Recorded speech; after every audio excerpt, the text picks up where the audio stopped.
Samtang ko sa piniriso sa Talisay City Hall Substation, ang mipuga pinagis pagkuhit sa padlock gamit ang alambre. Apan way swerte kay nasugatan siya sa patrol car samtang nagdagan kini nga padung na untang musibat. Ano ang report? Dinhi sa custodial cell nga nahimutang sa Talisay City Hall mipuga si Ramses Torrejos alias Rambo, 33 anyos. Giingong gilugit niya ang padlock sa prisuhan hinungdan nga nakagawas kini. Ang mga tawo nga gawas sa City Hall ang misyagit sa pagpuga ni Rambo kinsa lumad nga taga Barangay Kansohong. Giingong nakadagan pa siya usa ka kilometro gikan sa maong prisuhan.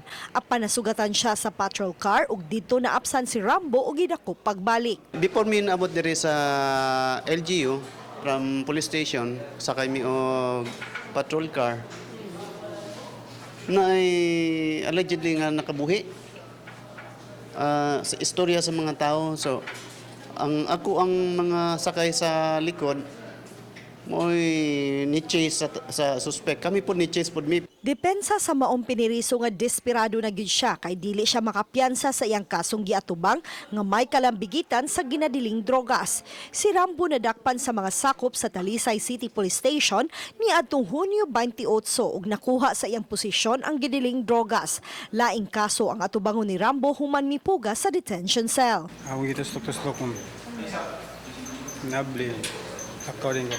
Wala musibat man ka. Naborjo na yung kaya ano. Wala, di ko ka belplibar gini ba niya? Wala lang ko kapilapila ng bisyo hawa. Si Patrolman Romeo Sabiron nga mo'y jailer kaganihang buntag giingong adunay gibuhat ug wa makabantay sa pagpuga sa suspect. Mag-atubang siya og investigasyon sa nahitabo. Tuwa lang po siya dito. Nga na siya gihimo nga papel. So, split of seconds lang ang diferensya nakagawas ang... Nagdumili ang maong pulis pagluwat ug pamahayag kaganihang buntag.